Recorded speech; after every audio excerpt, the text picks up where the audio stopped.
ന്യായാധിപന്മാർ അധ്യായം 1. കാനാൻ ദേശത്തെ വിജാതിയർ. ജോഷുവയുടെ മരണത്തിന് ശേഷം കാനാൻ നിവാസികളോട് യുദ്ധം ചെയ്യാൻ തങ്ങളിൽ ആരാണ് ആദ്യം പോകേണ്ടതെന്ന് ഇസ്രായേൽ ജനം കർത്താവിന്റെ സന്നിധിയിൽ ആരാഞ്ഞു. കർത്താവ് പറഞ്ഞു, യൂദ ആദ്യം പോകട്ടെ. ഇതാ, ഞാൻ ആ ദേശം അവന് ഏൽപ്പിച്ചു കൊടുത്തിരിക്കുന്നു. യൂദ സഹോദരനായ ശിമെയോനോട് പറഞ്ഞു, എനിക്ക് നിശ്ചയിക്കപ്പെട്ടിരിക്കുന്ന പ്രദേശത്തേക്ക് എന്നോടുകൂടെ വരിക. കാനാന്യരോട് നമുക്ക് പോരാടാം. നിനക്ക് നിശ്ചയിക്കപ്പെട്ടിരിക്കുന്ന ദേശത്തേക്ക് ഞാനും നിന്നോടുകൂടെ പോരാം. ശിമയോൻ അവനോടുകൂടെ പുറപ്പെട്ടു. യൂദ യുദ്ധം ചെയ്തു. ദൈവം കാനാന്യരെയും പെരീസിരെയും അവരുടെ കയ്യിൽ ഏൽപ്പിച്ചു. അവർ 10,000 പേരെ ബെസേക്കിൽ വെച്ച് പരാജയപ്പെടുത്തി. ബെസേക്കിൽ വെച്ച് അദോണി ബെസേക്കിനോട് അവർ യുദ്ധം ചെയ്തു. കാനാന്യരെയും പെരീസിരെയും പരാജയപ്പെടുത്തി. അദോണി ബെസേക്ക് പലായനം ചെയ്തു. അവർ പിന്തുടർന്ന് അവനെ പിടിച്ച് കൈകാലുകളുടെ പെരുവിരലുകൾ മുറിച്ചു കളഞ്ഞു. അദോണി ബെസേക്ക് പറഞ്ഞു, കൈകാലുകളുടെ പെരുവിരലുകൾ ഛേദിക്കപ്പെട്ട 70 രാജാക്കന്മാർ എൻ്റെ മേശയ്ക്ക് കീഴിലെ ഉച്ഛിഷ്ടം പെറുക്കി തിന്നിരുന്നു. ഞാൻ അവരോട് ചെയ്തതുപോലെ തന്നെ ദൈവം എന്നോടും ചെയ്തിരിക്കുന്നു. അവർ അവനെ ജെറൂസലേമിൽ കൊണ്ടുവന്നു. അവിടെ വെച്ച് അവൻ മരിച്ചു. യൂദാ ഗോത്രക്കാർ ജെറൂസലേമിന് എതിരായി യുദ്ധം ചെയ്ത് അത് പിടിച്ചടക്കി. അതിലെ നിവാസികളെ വാളിനിരയാക്കുകയും നഗരത്തിന് തീവയ്ക്കുകയും ചെയ്തു. അതിനുശേഷം യൂദാ ഗോത്രം നെഗേബിൽ മലയോരങ്ങളിലും താഴ്വരകളിലും താമസിച്ചിരുന്ന കാനാന്യരോട് യുദ്ധം ചെയ്യാൻ പുറപ്പെട്ടു. ഹെബ്രോണിൽ താമസിച്ചിരുന്ന കാനാന്യരോട് അവർ യുദ്ധം ചെയ്തു. ഹെബ്രോൺ പണ്ട് കിരിയാത്ത് അർബ എന്നാണ് അറിയപ്പെട്ടിരുന്നത്. അവർ ഷെഷായി, അഹീമാൻ, തൽമായി എന്നിവരെ പരാജയപ്പെടുത്തി. പിന്നീട് അവർ ദബീർ ദേശക്കാരോട് യുദ്ധം ചെയ്തു. ദബീറിന്റെ പഴയ പേര് കിരിയാത്ത് സേഫർ എന്നായിരുന്നു. കാലേബ് പറഞ്ഞു, കിരിയാത്ത് സേഫർ ആക്രമിച്ച് കീഴടക്കുന്നവന് ഞാൻ എൻ്റെ മകൾ അക്സായെ ഭാര്യയായി നൽകും. കാലേബിന്റെ ഇളയ സഹോദരനായ കെനാസിന്റെ പുത്രൻ ഒത്നിയേൽ ദേശം പിടിച്ചടക്കി. കാലേബ് അക്സായെ അവന് ഭാര്യയായി കൊടുക്കുകയും ചെയ്തു. അവൾ ഒത്നിയേലിന്റെ അടുത്തു ചെന്ന് തന്റെ പിതാവിനോട് ഒരു വയൽ ആവശ്യപ്പെടാൻ അവനെ നിർബന്ധിച്ചു. അവൾ കഴുതപ്പുറത്തു നിന്ന് ഇറങ്ങവേ കാലേബ് അവളോട് ചോദിച്ചു, നീ എന്താണ് ആഗ്രഹിക്കുന്നത്? അവൾ പറഞ്ഞു, എനിക്ക് ഒരു സമ്മാനം തരിക. നെഗേബിലാണല്ലോ എന്നെ പാർപ്പിച്ചിരിക്കുന്നത്. അതുകൊണ്ട് ഏതാനും നീർച്ചാലുകളും എനിക്ക് തരിക. കാലേബ് അവൾക്ക് മലയിലും താഴ്വരയിലും നീർച്ചാലുകൾ വിട്ടുകൊടുത്തു. മോശയുടെ അമ്മായിയപ്പനായ കേന്യന്റെ പിൻഗാമികൾ യൂദാ ഗോത്രക്കാരോടുകൂടെ ഈന്തപ്പനകളുടെ നഗരത്തിൽ നിന്ന് നെഗേബിൽ ആരാദിന് സമീപമുള്ള യൂദാ മരുഭൂമിയിലേക്ക് പോയി. അവർ അവിടെ എത്തി അവിടുത്തെ ജനങ്ങളോടൊത്ത് ജീവിച്ചു. അതിനുശേഷം യൂദ സഹോദരനായ ശിമയോനോടൊത്ത് പുറപ്പെട്ടു. സെഫാത്ത് നിവാസികളായ കാനാന്യരെ പരാജയപ്പെടുത്തി നിശേഷം നശിപ്പിച്ചു. അങ്ങനെ ആ പട്ടണത്തിന് ഹോർമ എന്നു പേര് ലഭിച്ചു. ഗാസ, അഷ്കലോൺ, എക്രോൺ എന്നിവയും അവയുടെ പ്രാന്തപ്രദേശങ്ങളും യൂദ കൈവശപ്പെടുത്തി. കർത്താവ് യൂദായോടുകൂടെ ഉണ്ടായിരുന്നു. അവർ മലമ്പ്രദേശങ്ങൾ കൈവശമാക്കി. പക്ഷേ താഴ്വര നിവാസികൾക്ക് ഇരുമ്പ് രഥങ്ങൾ ഉണ്ടായിരുന്നതിനാൽ അവരെ തുരത്താൻ അവർക്ക് കഴിഞ്ഞില്ല. മോശ പറഞ്ഞിരുന്നതുപോലെ ഹെബ്രോൺ കാലേബിന് കൊടുത്തു. അവിടെ നിന്ന് അനാക്കിന്റെ 3 പുത്രന്മാരെ അവൻ പുറത്താക്കി. ബെഞ്ചമിന്റെ ഗോത്രക്കാർ ജെറൂസലേം നിവാസികളായ ജെബൂസ്യരെ പുറത്താക്കിയില്ല. അതിനാൽ ജെബൂസ്യർ ബെഞ്ചമിൻ ഗോത്രക്കാരോടൊപ്പം ജെറൂസലേമിൽ ഇന്നും താമസിക്കുന്നു. ജോസഫിന്റെ ഗോത്രം ബഥേലിനെതിരെ പുറപ്പെട്ടു. കർത്താവ് അവരോടുകൂടെ ഉണ്ടായിരുന്നു. അവർ ബഥേൽ ഒറ്റുനോക്കാൻ ആളയച്ചു. ലൂസ് എന്നാണ് ഈ നഗരം അറിയപ്പെട്ടിരുന്നത്. നഗരത്തിൽ നിന്ന് ഒരാൾ വെളിയിലേക്ക് വരുന്നത് ചാരന്മാർ കണ്ടു. അവർ അവനോട് പറഞ്ഞു, നഗരത്തിലേക്കുള്ള വഴി ഞങ്ങൾക്ക് കാണിച്ചു തരിക. എങ്കിൽ നിശ്ചയമായും ഞങ്ങൾ നിന്നോട് ദയാപൂർവം വർത്തിക്കും. അവൻ അവർക്ക് നഗരത്തിലേക്കുള്ള വഴി കാണിച്ചു കൊടുത്തു. അവർ നഗരത്തെ വാളിനിരയാക്കി. എന്നാൽ അവനെയും അവന്റെ കുടുംബത്തെയും വെറുതെ വിട്ടു. അവൻ ഹിത്യരുടെ നാട്ടിൽ ചെന്ന് അവിടെ ഒരു നഗരം പണിതു. ലൂസ് എന്ന് അതിന് പേരിട്ടു. ഇന്നും ആ പേരിൽ അത് അറിയപ്പെടുന്നു. ബെത്ഷെയാൻ, താനാക്ക്, ദോർ, ഇബ്ലയാം, മെഗീദോ എന്നീ പട്ടണങ്ങളിലെയും അവയുടെ ഗ്രാമങ്ങളിലെയും നിവാസികളെ മനാസെ പുറത്താക്കിയില്ല. കാനാന്യർ ആ ദേശത്ത് തുടർന്നും ജീവിച്ചു പോന്നു. ഇസ്രായേൽക്കാർ പ്രബലരായപ്പോൾ കാനാൻകാരെ കൊണ്ട് അടിമ വേല ചെയ്യിച്ചു. അവരെ തീർത്തും പുറത്താക്കിയില്ല. എഫ്രായിം ഗോത്രം ഗസർ നിവാസികളായ കാനാന്യരെ പുറത്താക്കിയില്ല. അതുകൊണ്ട് കാനാൻകാർ ഗസറിൽ അവരുടെ ഇടയിൽ താമസിച്ചു. സെബുലൂൺ ഗോത്രം കിത്രോൺ, നഹലോൽ എന്നീ നഗരങ്ങളിലെ നിവാസികളെ പുറത്താക്കിയില്ല. കാനാൻകാർ അടിമകളായി അവരുടെ ഇടയിൽ ജീവിച്ചു. അക്കോ, സീദോൻ, അഹലാബ്, അക്സീബ്, ഹെർബ, അഫീക്ക്, റഹോബ് എന്നിവിടങ്ങളിൽ നിവാസികളെ ആഷേർ പുറത്താക്കിയില്ല. അങ്ങനെ ആഷേർ ഗോത്രക്കാർ തദ്ദേശവാസികളായ കാനാന്യരുടെ ഇടയിൽ ജീവിച്ചു. ബെത് ഷെമെഷിലെയോ ബെത് അനാത്തിലെയോ നിവാസികളെ നഫ്താലി ഗോത്രം പുറത്താക്കിയില്ല. അവർ തദ്ദേശവാസികളായ കാനാൻകാരുടെ ഇടയിൽ താമസിച്ചു. ബെത് ഷെമെഷിലെയും ബെത് അനാത്തിലെയും നിവാസികൾ അവർക്ക് അടിമകളായി തീർന്നു. അമോര്യർ ദാൻ ഗോത്രത്തെ മലമ്പ്രദേശത്തേക്ക് തള്ളിവിട്ടു. താഴ്വരയിലേക്ക് നീങ്ങുന്നതിന് അവരെ അനുവദിച്ചില്ല. അമോര്യർ ഹാർഹെറിസിലും അയ്യലോണിലും ഷാൽബീമിലും താമസം തുടർന്നു. എന്നാൽ ജോസഫിന്റെ ഗോത്രം അവരുടെ മേൽ ശക്തിപ്പെട്ടു. അവർ അടിമകളായി തീർന്നു. അമോര്യരുടെ അതിർത്തി സേല മുതൽ മുകളിലേക്ക് അക്രാബിം കയറ്റം വരെ ആയിരുന്നു. ന്യായാധിപന്മാർ അധ്യായം 2. ബോക്കിമിൽ വച്ചുള്ള മുന്നറിയിപ്പ്. കർത്താവിന്റെ ദൂതൻ ഗിൽഗാലിൽ നിന്ന് ബോക്കിമിലേക്ക് ചെന്നു. അവൻ പറഞ്ഞു, നിങ്ങളുടെ പിതാക്കന്മാർക്ക് കൊടുക്കാമെന്ന് വാഗ്ദാനം ചെയ്ത ദേശത്തേക്ക് ഞാൻ നിങ്ങളെ ഈജിപ്തിൽ നിന്ന് കൊണ്ടുവന്നിരിക്കുന്നു. നിങ്ങളോട് ചെയ്ത ഉടമ്പടി ഞാൻ ഒരിക്കലും ലംഘിക്കുകയില്ലെന്നും ഈ നിവാസികളുമായി യാതൊരു സഖ്യവും നിങ്ങൾ ചെയ്യരുതെന്നും അവരുടെ ബലിപീഠങ്ങളെ നശിപ്പിച്ചു കളയണമെന്നും ഞാൻ നിങ്ങളോട് പറഞ്ഞു. എന്നാൽ നിങ്ങൾ എൻ്റെ കൽപ്പന അനുസരിച്ചില്ല. നിങ്ങൾ ഈ ചെയ്തത് എന്താണ്? അതിനാൽ ഞാൻ പറയുന്നു, നിങ്ങളുടെ മുമ്പിൽ നിന്ന് ഞാൻ അവരെ പുറത്താക്കുകയില്ല. അവർ നിങ്ങളുടെ എതിരാളികളായി തീരും. അവരുടെ ദേവന്മാർ നിങ്ങൾക്ക് കെണിയാവുകയും ചെയ്യും. കർത്താവിന്റെ ദൂതൻ ഇത് അറിയിച്ചപ്പോൾ ഇസ്രായേൽ ജനം ഉച്ചത്തിൽ കരഞ്ഞു. അവർ ആ സ്ഥലത്തിന് ബോക്കിം എന്ന് പേരിട്ടു. അവർ അവിടെ കർത്താവിന് ബലിയർപ്പിച്ചു. ജോഷുവയുടെ മരണം. ജോഷുവ ഇസ്രായേൽ ജനത്തെ പറഞ്ഞയച്ചു. അവർ ഓരോരുത്തരും തങ്ങൾക്ക് അവകാശമായി കിട്ടിയ ദേശം കൈവശമാക്കാൻ പോയി. ജോഷുവയുടെയും കർത്താവ് ഇസ്രായേലിന് ചെയ്ത വലിയ കാര്യങ്ങൾ നേരിട്ട് കാണുകയും ജോഷിക്ക് ശേഷവും ജീവിച്ചിരിക്കുകയും ചെയ്ത ശ്രേഷ്ഠന്മാരുടെയും കാലത്ത് ജനം കർത്താവിനെ സേവിച്ചു. കർത്താവിന്റെ ദാസനും നൂനിന്റെ മകനുമായ ജോഷുവ 110 വയസ്സിൽ മരിച്ചു. അവനെ ഗാഷ് പർവ്വതത്തിന് വടക്ക് എഫ്രായിം മലനാട്ടിൽ തിമ്നാത്ത് ഹെറസിൽ അവന്റെ അവകാശഭൂമിയുടെ അതിർത്തിക്കുള്ളിൽ അടക്കി. ആ തലമുറ മുഴുവൻ തങ്ങളുടെ പിതാക്കന്മാരോട് ചേർന്നു. അവർക്ക് ശേഷം കർത്താവിനെയോ ഇസ്രായേലിന് അവിടുന്ന് ചെയ്ത വലിയ കാര്യങ്ങളെയോ അറിയാത്ത മറ്റൊരു തലമുറ വന്നു. ബാലിനെ ആരാധിക്കുന്നു. ഇസ്രായേൽ ജനം കർത്താവിന്റെ മുമ്പിൽ തിന്മ ചെയ്തു. ബാൽ ദേവന്മാരെ സേവിച്ചു. തങ്ങളുടെ പിതാക്കന്മാരെ ഈജിപ്തിൽ നിന്ന് കൊണ്ടുവന്ന ദൈവമായ കർത്താവിനെ അവർ ഉപേക്ഷിച്ചു. ചുറ്റുമുള്ള ജനങ്ങളുടെ ദേവന്മാരുടെ പിന്നാലെ അവർ പോയി അവർക്ക് മുൻപിൽ കുമ്പിട്ടു. അങ്ങനെ അവർ കർത്താവിനെ പ്രകോപിപ്പിച്ചു. അവർ കർത്താവിനെ ഉപേക്ഷിച്ച് ബാൽ ദേവന്മാരെയും അസ്താർത്തെ ദേവതകളെയും സേവിച്ചു. ഇസ്രായേലിനെതിരെ കർത്താവിന്റെ കോപം ജ്വലിച്ചു. അവിടുന്ന് അവരെ കവർച്ചക്കാർക്ക് ഏൽപ്പിച്ചു കൊടുത്തു. അവർ അവരെ കൊള്ളയടിച്ചു. ചുറ്റുമുള്ള ശത്രുക്കളുടെ ആധിപത്യത്തിന് അവരെ വിട്ടുകൊടുത്തു. അവരോട് എതിർത്ത് നിൽക്കാൻ അവർക്ക് കഴിഞ്ഞില്ല. കർത്താവ് ശപഥം ചെയ്ത് അവർക്ക് മുന്നറിയിപ്പ് നൽകിയിരുന്നതുപോലെ ചെന്നിടത്തൊക്കെയും നാശം വരത്തക്ക വിധം കർത്താവിന്റെ കരം അവർക്ക് എതിരായിരുന്നു. അവർ വളരെ കഷ്ടത അനുഭവിച്ചു.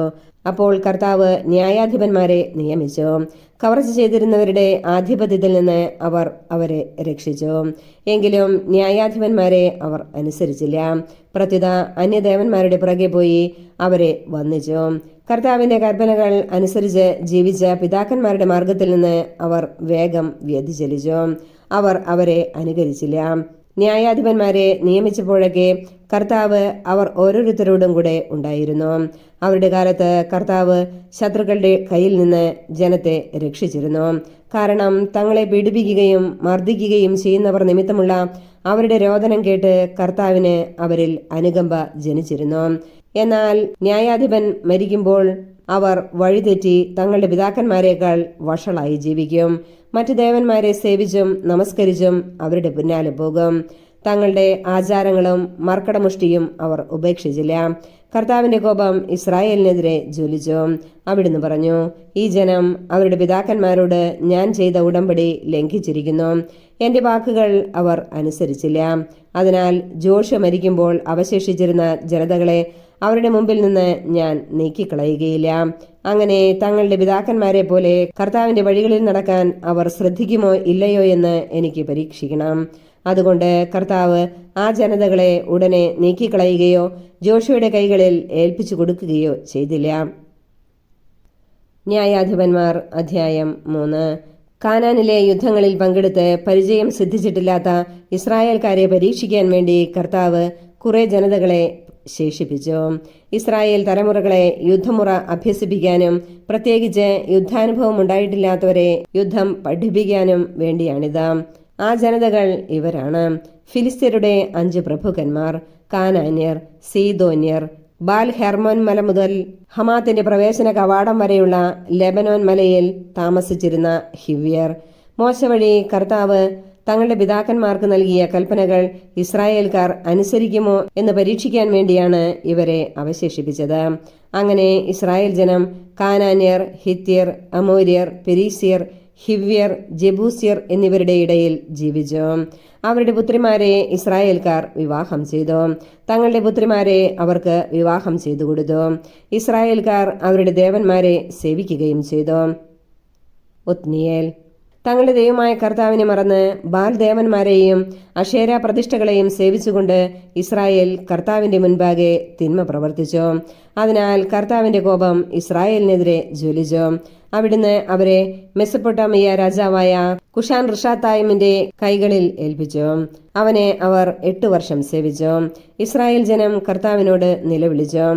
കാലെബിന്റെ ഇളയ സഹോദരനായ കെനാസിന്റെ പുത്രൻ ഒത്നിയേലിനെ കർത്താവ് അവർക്ക് വിമോചകനായി നിയമിക്കുകയും അവൻ അവരെ മോചിപ്പിക്കുകയും ചെയ്തു. കർത്താവിന്റെ ആത്മാവ് അവന്റെ മേൽ വന്നു. അവൻ ഇസ്രായേലിൽ ന്യായവിധി നടത്തി. അവൻ യുദ്ധത്തിന് പുറപ്പെട്ടു.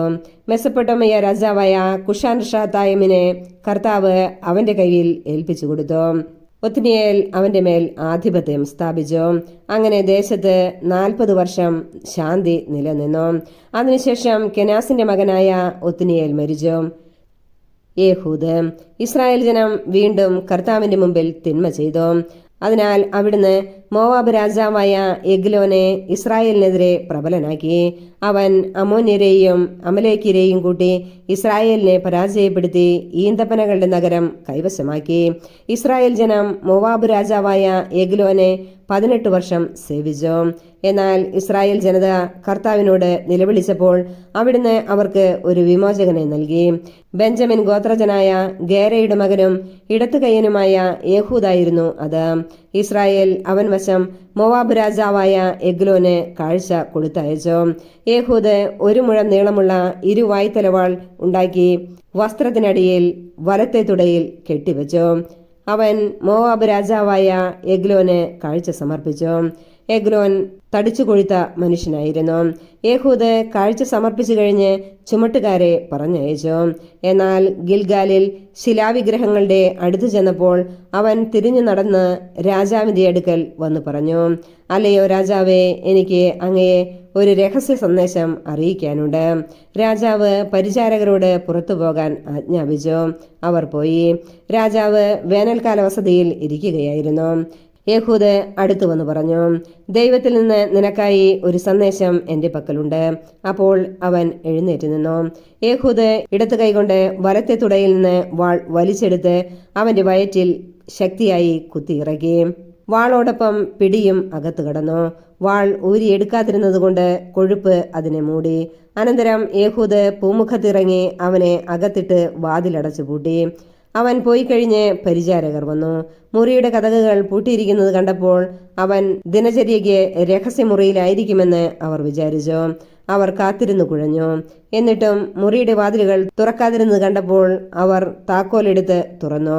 അതാ രാജാവ് തറയിൽ മരിച്ചു കിടക്കുന്നു. അവർ കാത്തിരുന്ന സമയത്ത് യേഹൂദ് ശിലാവിഗ്രഹങ്ങൾക്ക് അപ്പുറമുള്ള സെയ്റായിലേക്ക് രക്ഷപ്പെട്ടു. അവൻ എഫ്രായിം വനപ്രദേശത്ത് എത്തിയപ്പോൾ കാഹളം മുഴക്കി. ഇസ്രായേൽ ജനം മലയിൽ നിന്ന് അവന്റെ നേതൃത്വത്തിൽ താഴേക്കിറങ്ങി. അവൻ അവരോട് പറഞ്ഞു, എൻ്റെ പിന്നാലെ വരിക. കർത്താവ് നിങ്ങളുടെ ശത്രുക്കളായ മോവാബ്യരെ നിങ്ങളുടെ കൈകളിൽ ഏൽപ്പിച്ചിരിക്കുന്നു. അവർ അവന്റെ പിന്നാലെ പോയി മോവാബിന് എതിരെയുള്ള ജോർദാന്റെ കടവുകൾ പിടിച്ചടക്കി. അതിലെ കടന്നുപോകാൻ ഒരുവനെയും അനുവദിച്ചില്ല. ധീരന്മാരും കരുത്തുറ്റവരുമായ 10,000-ഓളം മോവാബ്യരെ അന്ന് അവർ കൊന്നു. ഒരുവൻ പോലും രക്ഷപ്പെട്ടില്ല. അങ്ങനെ മോവാബ് ആ ദിവസം ഇസ്രായേലിന് അധീനമായി. 80 വർഷത്തേക്ക് നാട്ടിൽ ശാന്തി നിലനിന്നു. ശങ്കാർ. യേഹൂദിന്റെ പിൻഗാമിയും അനാത്തിന്റെ പുത്രനുമായ ശങ്കാർ 600 ഫിലിസ്ത്യരെ ചാട്ടകൊണ്ടുകൊന്നു. അവനും ഇസ്രായേലിനെ രക്ഷിച്ചു. ന്യായാധിപന്മാർ അധ്യായം 4. ദെബോറയും ബാറക്കും. യേഹൂദിന് ശേഷം ഇസ്രായേൽ വീണ്ടും കർത്താവിന്റെ മുമ്പിൽ തിന്മ ചെയ്തു. കർത്താവ് അവരെ ഹസോർ ഭരിച്ചിരുന്ന കാനാൻ രാജാവായ യാബിന് വിട്ടുകൊടുത്തു. ഹറോഷെത്ത് ഹഗോയിമിൽ വസിച്ചിരുന്ന സിസേറയായിരുന്നു അവന്റെ സേനാപതി. അവന് 900 ഇരുമ്പ് രഥങ്ങളുണ്ടായിരുന്നു. അവൻ ഇസ്രായേൽ ജനത്തെ 20 വർഷം ക്രൂരമായി പീഡിപ്പിച്ചു. അപ്പോൾ അവർ കർത്താവിനോട് സഹായത്തിന് നിലവിളിച്ചു. അന്ന് ലപ്പിദോത്തിന്റെ ഭാര്യയായ ദെബോറ പ്രവാചികയാണ് ഇസ്രായേലിൽ ന്യായപാലനം നടത്തിയിരുന്നത്. അവൾ എഫ്രായിം മലനാട്ടിൽ റാമായ്ക്കും ബഥേലിനും ഇടയ്ക്കുള്ള ദെബോറയുടെ ഈന്തപ്പനയുടെ കീഴിൽ ഇരിക്കുക പതിവായിരുന്നു. ഇസ്രായേൽ ജനം വിധി തീർപ്പിന് വേണ്ടി അവളെ സമീപിച്ചിരുന്നു. അവൾ അബിനോവാമിന്റെ മകനായ ബാറക്കിനെ നഫ്താലിയിലെ കേദഷിൽ നിന്ന് ആളയച്ചു വരുത്തി പറഞ്ഞു, ഇസ്രായേലിന്റെ ദൈവമായ കർത്താവ് നിന്നോട് ആജ്ഞാപിക്കുന്നു, നീ നഫ്താലിയുടെയും സെബുലൂണിന്റെയും ഗോത്രങ്ങളിൽ നിന്ന് 10,000 പേരെ താബോർ മലയിൽ അണിനിരത്തുക. രഥങ്ങളോടും സൈന്യങ്ങളോടും കൂടെ യാബിന്റെ സേനാപതി സിസേറ കിഷോൻ നദിയുടെ സമീപത്ത് വച്ച് നിന്നെ എതിർക്കാൻ ഞാൻ ഇടയാക്കും. ഞാൻ അവനെ നിന്റെ കയ്യിൽ ഏൽപ്പിച്ചു തരും. ബാറക്ക് അവളോട് പറഞ്ഞു, നീ എന്നോടുകൂടെ വന്നാൽ ഞാൻ പോകാം, ഇല്ലെങ്കിൽ ഞാൻ പോവുകയില്ല. അപ്പോൾ അവൾ പറഞ്ഞു, ഞാൻ തീർച്ചയായും നിന്നോടുകൂടെ പോരാം, പക്ഷേ നിന്റെ ഈ വഴി നിന്നെ മഹത്വത്തിലെത്തിക്കുകയില്ല. കർത്താവ് സിസേറയെ ഒരു സ്ത്രീയുടെ കയ്യിൽ ഏൽപ്പിക്കും. പിന്നീട് ദെബോറ എഴുന്നേറ്റ് ബാറക്കിനോടുകൂടെ കേദഷിലേക്ക് പോയി. ബാറക്ക് സെബുലൂണിനെയും നഫ്താലിയെയും കേദഷിൽ വിളിച്ചുകൂട്ടി. 10,000 പടയാളികൾ അവന്റെ പിന്നിൽ അണിനിരന്നു. ദെബോറയും അവന്റെ കൂടെ പോയി. കേന്യനായ ഹേബർ മോശയുടെ അമ്മായിയപ്പനായ ഹോബാബിന്റെ വംശജരായ കേന്യരെ വിട്ട് കേദഷിനടുത്ത് സാനിന്യമിലെ ഓക്കുമരത്തിന് സമീപം പാളയമടിച്ചു. അബിനോവാമിന്റെ മകനായ ബാറക്ക് താബോർ മലയിലേക്ക് നീങ്ങിയിരിക്കുന്നുവെന്ന് സിസേറ കേട്ടു. അവൻ തന്റെ 900 ഇരുമ്പ് രഥങ്ങളും അതോടൊപ്പം ഹറോഷെത്ത് ഹഗോയിം മുതൽ കിഷോൻ നദി വരെയുള്ള പ്രദേശങ്ങളിൽ നിന്ന് തന്റെ പക്ഷത്തുള്ള എല്ലാവരെയും ഒന്നിച്ചുകൂട്ടി. ദെബോറ ബാറക്കിനോട് പറഞ്ഞു, മുന്നേറുക, കർത്താവ് സിസേറയെ നിന്റെ കയ്യിൽ ഏൽപ്പിക്കുന്ന ദിവസമാണിത്. നിന്നെ നയിക്കുന്നത് കർത്താവല്ലേ? അപ്പോൾ ബാറക്ക് തന്നോടുകൂടെയുള്ള 10,000 പേരോടൊപ്പം താബോർ മലയിൽ നിന്ന് താഴേക്കിറങ്ങി. കർത്താവ് സിസേറയെയും അവന്റെ രഥങ്ങളെയും സൈന്യങ്ങളെയും ഒന്നടങ്കം ബാറക്കിന്റെ മുമ്പിൽ വച്ച് വാൾമുനയാൽ ചിതറിച്ചു. സിസേറ രഥത്തിൽ നിന്ന് ഇറങ്ങി പലായനം ചെയ്തു. ബാറക്ക് രഥങ്ങളെയും സൈന്യങ്ങളെയും ഹറോഷെത്ത് ഹഗോയിം വരെ അനുധാവനം ചെയ്തു. സിസേറയുടെ സൈന്യം മുഴുവൻ വാളിനിരയായി. ഒരുവൻ പോലും അവശേഷിച്ചില്ല. സിസേറ കേന്യനായ ഹേബറിന്റെ ഭാര്യ ജായലിന്റെ കൂടാരത്തിൽ അഭയം പ്രാപിച്ചു. കാരണം അക്കാലത്ത് ഹാസോർ രാജാവായ യാബിൻ കേന്യനായ ഹേബറിന്റെ കുടുംബവുമായി സൗഹൃദത്തിലായിരുന്നു. ജായേൽ സിസേറയെ സ്വീകരിക്കാൻ വന്നു. അവൾ പറഞ്ഞു, ഉള്ളിലേക്ക് വരൂ പ്രഭു, എന്നോടുകൂടെ അകത്തേക്ക് വരൂ, ഭയപ്പെടേണ്ട. അവൻ അവളുടെ കൂടാരത്തിൽ പ്രവേശിച്ചു. അവൾ അവനെ ഒരു കരിമ്പടം കൊണ്ട് മൂടി. അവൻ അവളോട് പറഞ്ഞു, എനിക്ക് ദാഹിക്കുന്നു, അല്പം വെള്ളം തരിക. അവൾ തോൽക്കുടം തുറന്ന് അവന് കുടിക്കാൻ പാൽ കൊടുത്തു. വീണ്ടും അവനെ പുതപ്പിച്ചു. അവൻ അവളോട് പറഞ്ഞു, കൂടാരത്തിന്റെ വാതിൽക്കൽ നിൽക്കുക. ആരെങ്കിലും വന്ന് അന്വേഷിച്ചാൽ ഇവിടെ ആരുമില്ലെന്ന് പറയണം. എന്നാൽ ഹേബറിന്റെ ഭാര്യ ജായേൽ കൂടാരത്തിന്റെ ഒരു മരയാണിയും ചുറ്റികയും എടുത്ത് സാവധാനം അവന്റെ അടുത്ത് ചെന്നു. അവൻ ക്ഷീണിച്ച് ഉറങ്ങിക്കിടക്കവേ ആണി അവന്റെ ചെന്നിയിൽ തറച്ചു. അത് നിലത്തിറങ്ങുവോളം അടിച്ചു കയറ്റി. അങ്ങനെ അവൻ മരിച്ചു. ബാറക്ക് സിസേറയെ പിന്തുടർന്നു വന്നപ്പോൾ ജായേൽ അവനെ സ്വീകരിക്കാൻ ചെന്നു. അവൾ അവനോട് പറഞ്ഞു, വരിക, നീ അന്വേഷിക്കുന്ന മനുഷ്യനെ ഞാൻ കാണിച്ചു തരാം. അവൻ അവളുടെ കൂടാരത്തിൽ പ്രവേശിച്ചു. സിസേറ ചെന്നിയിൽ മരയാണി തറച്ച് മരിച്ചു കിടക്കുന്നത് കണ്ടു. അങ്ങനെ ആ ദിവസം കാനാൻ രാജാവായ യാബീനെ ദൈവം ഇസ്രായേൽ ജനതയ്ക്ക് കീഴ്പ്പെടുത്തി. കാനാൻ രാജാവായ യാബീൻ നിശേഷം നശിക്കുന്നതുവരെ ഇസ്രായേൽ ജനം അവനെ മേൽക്കുമേൽ പീഡിപ്പിച്ചുകൊണ്ടിരുന്നു. ന്യായാധിപന്മാർ അധ്യായം 5. ദെബോറയുടെ കീർത്തനം. അന്ന് ദെബോറയും അബിനോവാമിന്റെ പുത്രൻ ബാറക്കും ഇങ്ങനെ പാടി: നേതാക്കന്മാർ ഇസ്രായേലിനെ നയിച്ചതിനും ജനം സന്തോഷത്തോടെ തങ്ങളെ തന്നെ സമർപ്പിച്ചതിനും കർത്താവിനെ വാഴ്ത്തുവിൻ. രാജാക്കന്മാരെ കേൾക്കുവിൻ, പ്രഭുക്കന്മാരെ ശ്രദ്ധിക്കുവിൻ. കർത്താവിന് ഞാൻ കീർത്തനം പാടും. ഇസ്രായേലിന്റെ ദൈവമായ കർത്താവിനെ ഞാൻ പാടിപ്പുകഴ്ത്തും. കർത്താവെ, അങ്ങ് സേറിൽ നിന്ന് പുറപ്പെട്ടപ്പോൾ, ഏതോം പ്രദേശത്ത് നിന്ന് മുമ്പോട്ട് നീങ്ങിയപ്പോൾ ഭൂമി കുലുങ്ങി, ആകാശമേഘങ്ങൾ ജലം വർഷിച്ചു, പർവ്വതങ്ങൾ കർത്തൃസന്നിധിയിൽ വിറപ്പുണ്ടു. ഇസ്രായേലിന്റെ ദൈവമായ കർത്താവിന്റെ സന്നിധിയിൽ സീനായി മല കുലുങ്ങി. അനാത്തിന്റെ മകൻ ശങ്കാറിന്റെ കാലത്തും ജായേലിന്റെ കാലത്തും സഞ്ചാരികളുടെ പോക്ക് നിലച്ചു. യാത്രക്കാർ ഊടുവഴികൾ തേടി. ദെബോറ, നീ ഇസ്രായേലിൽ മാതാവായി തീരും വരെ അവിടെ കൃഷിവലർ അറ്റുപോയിരുന്നു. പുതുദേവന്മാരെ പുണർന്നപ്പോൾ യുദ്ധം കവാടങ്ങളിലെത്തി. ഇസ്രായേലിലെ 40,000-നിടയിൽ കുന്തമോ പരിചയോ കാണാനുണ്ടായിരുന്നു. എന്റെ ഹൃദയം ഇസ്രായേലിലെ സേനാപതികളിലേക്ക് തിരിയുന്നു. അവർ സസന്തോഷം തങ്ങളെ തന്നെ ജനങ്ങൾക്ക് വേണ്ടി സമർപ്പിച്ചല്ലോ. കർത്താവിനെ വാഴ്ത്തുവിൻ. ചെങ്കഴുതപ്പുറത്ത് സവാരി ചെയ്യുന്നവരെ, മേൽത്തരം പരവതാനികളിൽ ഇരിക്കുന്നവരെ, പാതകളിൽ നടന്നു നീങ്ങുന്നവരെ, നിങ്ങൾ ഇക്കാര്യം ഉദ്ഘോഷിക്കുവിൻ. തേക്കുപാട്ടോട് ചേർന്ന് അവർ കർത്താവിന്റെ വിജയം പ്രഘോഷിക്കുന്നു. ഇസ്രായേലിലെ കൃഷിവലന്മാരുടെ വിജയം. കർത്താവിന്റെ ജനം പട്ടണവാതിൽക്കലേക്ക് അണിയണിയായി നീങ്ങി. ഉണരൂ ദെബോറ, ഉണരൂ, ഗാനമാലപിക്കൂ. അബിനോവാമിന്റെ മകനായ ബാറക്ക്, എഴുന്നേറ്റ് തടവുകാരെ നയിക്കുക. ശ്രേഷ്ഠന്മാരിൽ ശേഷിച്ചവർ താഴേക്ക് അണിയണിയായി നീങ്ങി. കർത്താവിന്റെ ജനം ശക്തന്മാർക്കെതിരെ അണിയണിയായി ഇറങ്ങി വന്നു. ബെഞ്ചമിൻ, നിന്നെയും നിന്റെ ബന്ധുക്കളെയും അനുഗമിച്ച് അവർ എഫ്രായിമിൽ നിന്ന് താഴ്വരയിലേക്ക് പുറപ്പെട്ടു. മാഖീറിൽ നിന്ന് സേനാപതികളും സെബുലൂണിൽ നിന്ന് സൈന്യാധിപന്റെ ദണ്ഡ് വഹിച്ചവരും താഴേക്ക് അണിയായി നീങ്ങി.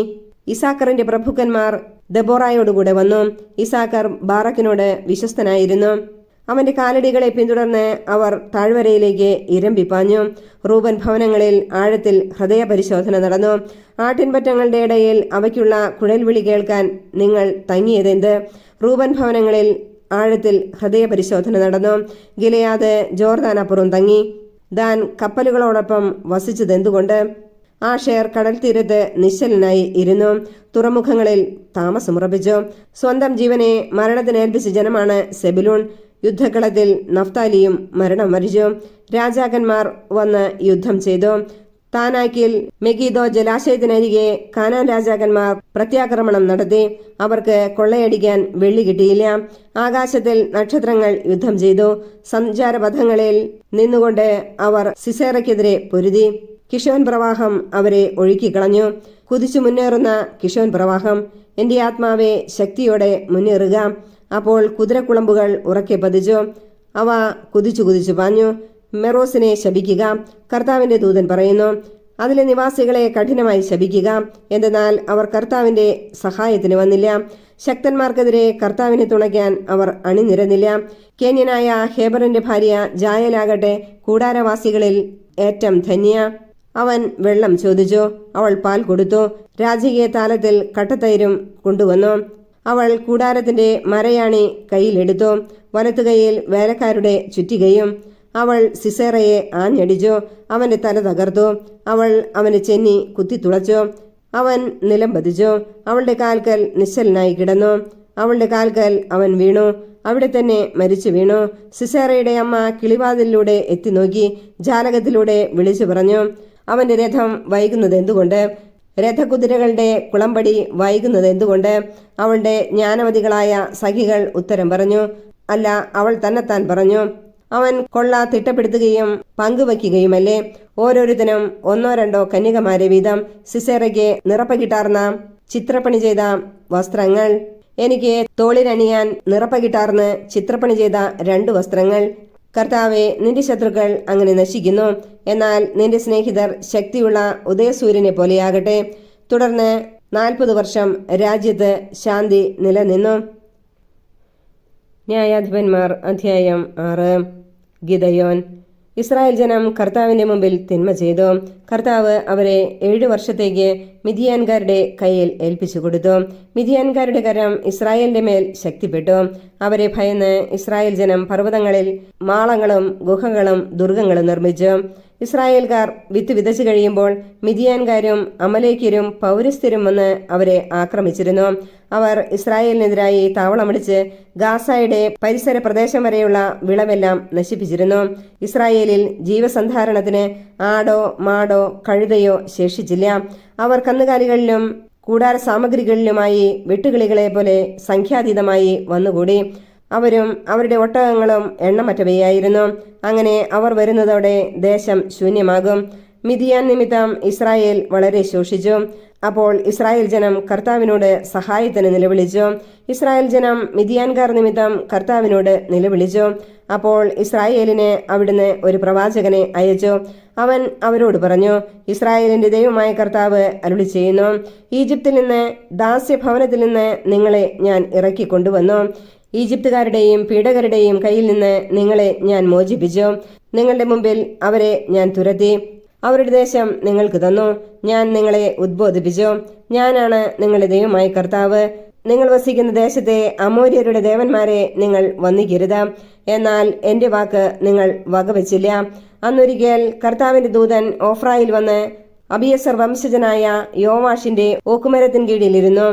യോവാഷിന്റെ പുത്രൻ ഗിദയോൻ മിദ്യാൻകാർ കാണാതിരിക്കാൻ വേണ്ടി മുന്തിരിച്ചക്കിൽ ഗോതമ്പ് മെതിക്കുകയായിരുന്നു. കർത്താവിന്റെ ദൂതൻ അവന് പ്രത്യക്ഷപ്പെട്ടു പറഞ്ഞു, ധീരനും ശക്തനുമായ മനുഷ്യ, കർത്താവ് നിന്നോടുകൂടെ. ഗിദയോൻ ചോദിച്ചു, പ്രഭോ, കർത്താവ് ഞങ്ങളോടുകൂടെ ഉണ്ടെങ്കിൽ എന്തുകൊണ്ടാണ് ഇതെല്ലാം ഞങ്ങൾക്ക് സംഭവിക്കുന്നത്? ഈജിപ്തിൽ നിന്ന് കർത്താവ് ഞങ്ങളെ കൊണ്ടുവന്നില്ലയോ എന്ന് പറഞ്ഞുകൊണ്ട് ഞങ്ങളുടെ പൂർവികന്മാർ വിവരിച്ചു തന്ന അവിടുത്തെ അത്ഭുത പ്രവർത്തികൾ എവിടെ?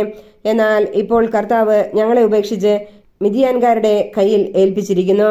കർത്താവ് അവന്റെ നേരെ തിരിഞ്ഞു പറഞ്ഞു, നിന്റെ സർവശക്തിയോടും കൂടെ പോയി ഇസ്രായേലിയരെ മിദ്യാൻകാരുടെ കയ്യിൽ നിന്ന് മോചിപ്പിക്കുക. ഞാനാണ് നിന്നെ അയക്കുന്നത്. ഗിദയോൻ പറഞ്ഞു, അയ്യോ കർത്താവേ, ഇസ്രായേലിനെ രക്ഷിക്കാൻ എനിക്കെങ്ങനെ കഴിയും? മനാസയുടെ ഗോത്രത്തിൽ എന്റെ വംശം ഏറ്റവും ദുർബലമാണ്. എന്റെ കുടുംബത്തിൽ ഏറ്റവും നിസ്സാരനുമാണ് ഞാൻ. കർത്താവ് അവനോട് പറഞ്ഞു, ഞാൻ നിന്നോടുകൂടെ ഉണ്ടായിരിക്കും. ഒറ്റയാളെ എന്ന പോലെ മിദ്യാൻകാരെ നീ നിഗ്രഹിക്കും. അവൻ പറഞ്ഞു, അവിടുന്ന് എന്നിൽ സംപ്രീതനാണെങ്കിൽ അവിടുന്നാണ് എന്നോട് സംസാരിക്കുന്നത് എന്നതിന് ഒരടയാളം തരണം. ഞാൻ തിരിച്ചു വരുന്നതുവരെ അങ്ങ് ഇവിടെ നിന്ന് പോകരുതേ. ഞാൻ എന്റെ കാഴ്ച തിരുമുമ്പിൽ കൊണ്ടുവരട്ടെ. അവിടുന്ന് പറഞ്ഞു, നീ തിരിച്ചു വരുന്നതുവരെ ഞാൻ കാത്തിരിക്കാം. ഗിദയോൻ വീട്ടിൽ പോയി ഒരാട്ടിൻകുട്ടിയെ പാകം ചെയ്തു. 1 ഏഫ മാവ് കൊണ്ട് പുളിപ്പില്ലാത്ത അപ്പവും ഉണ്ടാക്കി. മാംസം ഒരു കുട്ടയിലും ചാറ് ഒരു പാത്രത്തിലുമാക്കി ഓക്കുമരത്തിൻ കീഴിൽ കൊണ്ടുവന്ന് അവന് കാഴ്ചവെച്ചു. ദൈവദൂതൻ പറഞ്ഞു, ഇറച്ചിയും പുളിപ്പില്ലാത്ത അപ്പവും എടുത്ത് ഈ പാറമേൽ വയ്ക്കുക, ചാറ് അതിന്മേൽ ഒഴിക്കുക. അവൻ അങ്ങനെ ചെയ്തു. അപ്പോൾ കർത്താവിന്റെ ദൂതൻ കയ്യിലിരുന്ന വടിയുടെ അഗ്രം കൊണ്ട് ഇറച്ചിയും പുളിപ്പില്ലാത്ത അപ്പവും തൊട്ടു. പാറയിൽ നിന്ന് തീ ഉയർന്ന് മാംസവും അപ്പവും ദഹിപ്പിച്ചു. ദൂതൻ അവന്റെ ദൃഷ്ടിയിൽ നിന്ന് മറഞ്ഞു. അത് കർത്താവിന്റെ ദൂതനായിരുന്നുവെന്ന് ഗിദയോന് അപ്പോൾ മനസ്സിലായി. അവൻ പറഞ്ഞു, ദൈവമായ കർത്താവേ, ഇതാ ഞാൻ കർത്താവിന്റെ ദൂതനെ മുഖത്തോട് മുഖം കണ്ടിരിക്കുന്നു. കർത്താവ് പറഞ്ഞു, സമാധാനമായിരിക്കുക, ഭയപ്പെടേണ്ട, നീ മരിക്കുകയില്ല. ഗിദയോൻ കർത്താവിന് ഒരു ബലിപീഠം പണിതു. അതിന് യാഹ്വേ ഷാലോം എന്ന് പേരിട്ടു. അബിയസർ വംശജരുടെ ഓഫ്രായിൽ അത് ഇന്നുമുണ്ട്. ആ രാത്രി കർത്താവ് അവനോട് കൽപ്പിച്ചു, നിന്റെ പിതാവിന്റെ 7 വയസ്സുള്ള 2ാമത്തെ കാളയെ കൊണ്ടുവരിക. അവൻ ഉണ്ടാക്കിയിട്ടുള്ള ബാലിന്റെ യാഗപീഠം ഇടിച്ചു നിരത്തുകയും അതിന്റെ സമീപത്തുള്ള അഷേര പ്രതിഷ്ഠ വെട്ടിവീഴ്ത്തുകയും ചെയ്യുക. ഈ ദുർഗത്തിന്റെ മുകളിൽ കല്ലുകൾ യഥാക്രമം അടുക്കി നിന്റെ ദൈവമായ കർത്താവിന് ഒരു ബലിപീഠം പണിയുക. വെട്ടിവീഴ്ത്തിയ അഷേര പ്രതിഷ്ഠയുടെ തടി കത്തിച്ച് 2ാമത്തെ കാളയെ ദഹനബലിയായി അർപ്പിക്കുക. ഗിദയോൻ വേലക്കാരിൽ 10 പേരെയും കൂട്ടിപ്പോയി കർത്താവ് പറഞ്ഞതുപോലെ ചെയ്തു. എന്നാൽ അവന്റെ കുടുംബക്കാരെയും പട്ടണവാസികളെയും ഭയന്ന് പകലല്ല രാത്രിയാണ് അത് ചെയ്തത്. അതിരാവിലെ പട്ടണവാസികൾ ഉണർന്നപ്പോൾ ബാലിന്റെ യാഗപീഠം തകർത്തിരിക്കുന്നതും അടുത്തുണ്ടായിരുന്ന അഷേര പ്രതിഷ്ഠ നശിപ്പിച്ചിരിക്കുന്നതും പുതിയതായി പണിത ബലിപീഠത്തിന്മേൽ 2ാമത്തെ കാളയെ അർപ്പിച്ചിരിക്കുന്നതും കണ്ടു. ആരാണിത് ചെയ്തത്? അവർ പരസ്പരം ചോദിച്ചു. അന്വേഷണത്തിൽ യോവാഷിന്റെ പുത്രനായ ഗിദെയോനാണ് അത് ചെയ്തത് എന്ന് തെളിഞ്ഞു. അപ്പോൾ പട്ടണവാസികൾ യോവാഷിനോട് പറഞ്ഞു, നിന്റെ മകൻ ബാലിന്റെ ബലിപീഠം ഇടിച്ചു നശിപ്പിച്ചു, അടുത്തുള്ള അഷേരയെ വെട്ടിവീഴ്ത്തി. അവനെ ഇവിടെ കൊണ്ടുവരിക, അവൻ മരിക്കണം. തനിക്കെതിരായി അണിനിരന്നവരോട് യോവാഷ് ചോദിച്ചു, നിങ്ങൾ ബാലിനു വേണ്ടി പോരാടുന്നുവോ? അവനു വേണ്ടി നിൽക്കുന്നവരെല്ലാം പ്രഭാതത്തോടെ വധിക്കപ്പെടും. അവൻ ദൈവമാണെങ്കിൽ സ്വയം പോരാടട്ടെ. അവന്റെ യാഗപീഠമല്ലേ നശിപ്പിക്കപ്പെട്ടിരിക്കുന്നത്? അവൻ ബാലിന്റെ യാഗപീഠം ഇടിച്ചു കളഞ്ഞതിനാൽ ബാൽ തന്നെ അവനെതിരായി മത്സരിക്കട്ടെ എന്നർത്ഥമുള്ള ജെറുബാൽ എന്ന് അവന് പേര് ലഭിച്ചു. മിദിയാൻകാരും അമലേക്യരും പൗരസ്ത്യരും ഒന്നിച്ചുകൂടി ജോർദാൻ കടന്ന് ജസ്രയേൽ താഴ്വരയിൽ താവളമടിച്ചു. കർത്താവിന്റെ ആത്മാവ് ഗിദെയോനിൽ ആവസിച്ചു. അവൻ കാഹളമുതി. തന്നെ പിന്തുടരുവാൻ അബിയസർ വംശജരെ ആഹ്വാനം ചെയ്തു. മനാസെ ഗോത്രത്തിന്റെ എല്ലാ ഭാഗങ്ങളിലേക്കും അവൻ സന്ദേശവാഹകരെ അയച്ചു. തന്നോട് ചേരാൻ അവരെ വിളിച്ചു. അങ്ങനെ തന്നെ ആഷേർ, സെബുലൂൺ, നഫ്താലി എന്നീ ഗോത്രങ്ങളിലേക്കും സന്ദേശവാഹകരെ അയച്ചു. അവരും വന്നു ചേർന്നു.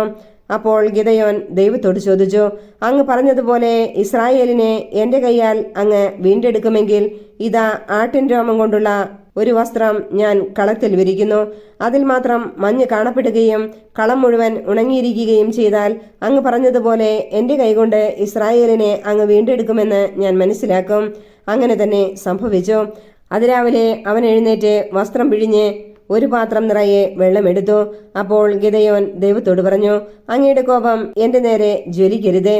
ഒരിക്കൽ കൂടി ഞാൻ പറഞ്ഞുകൊള്ളട്ടെ, ഒരു പ്രാവശ്യം കൂടി രോമവസ്ത്രം കൊണ്ട് ഞാൻ പരീക്ഷണം നടത്തട്ടെ. അത് ഉണങ്ങിയും നിലം മുഴുവനും മഞ്ഞുതുള്ളി വീണതായും കാണട്ടെ. ദൈവം ആ രാത്രിയിൽ അങ്ങനെ തന്നെ ചെയ്തു. വസ്ത്രം മാത്രം ഉണങ്ങിയും നിലം മുഴുവനും മഞ്ഞുകൊണ്ട് നനഞ്ഞുമിരുന്നു.